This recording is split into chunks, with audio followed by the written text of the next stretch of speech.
حضرتك مدام فريدة؟ ايوه. اتفضلي معايا.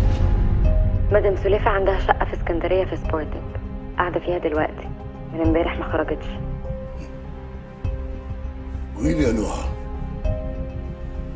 لو جوزك اختفى فجأة وبلغتي المباحث والبوليس وهم قلبين عليه الدنيا انت هتعملي ايه بقى؟ هنزل ادور عليه في كل حتة زي المجنونة اكيد. شكرا يا نهى، ابعتي لي عنوان من فضلك.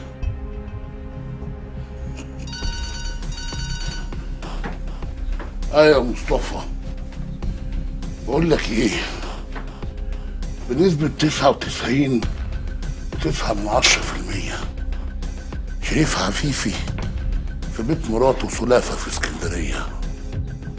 عايزك تبلغ المباحث وتبلغ حجازي يجمع طقم الصحفيين بتوعه ويستنوه تحت البيت عشان يزفوه.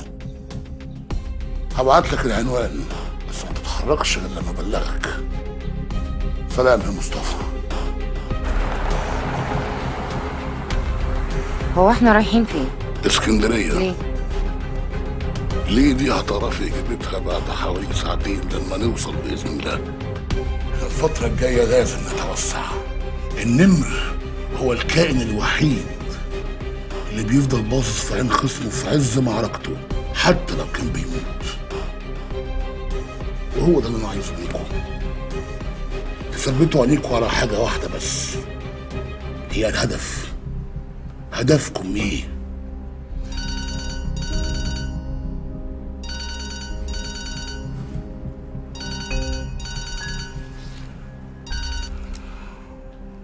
الو. سليمان بيه، ممكن نتقابل؟ معقولة اقابلك يومين ورا بعض؟ الحقيقه انا واقعه في مشكله جامده قوي، ويا ريت لو حضرتك تساعدني عشان اقدر اسافر. انا وعدتك اني هتصرف. ايوه، بس بعد التطورات الجديده اللي حصلت مش بعيد يتهموني بازعاج السلطات واني مشتركه مع شريف، ومش بعيد كمان الجامعه ترفدني. طب المطلوب المطلوب ان حضرتك تتنازل عن المحضر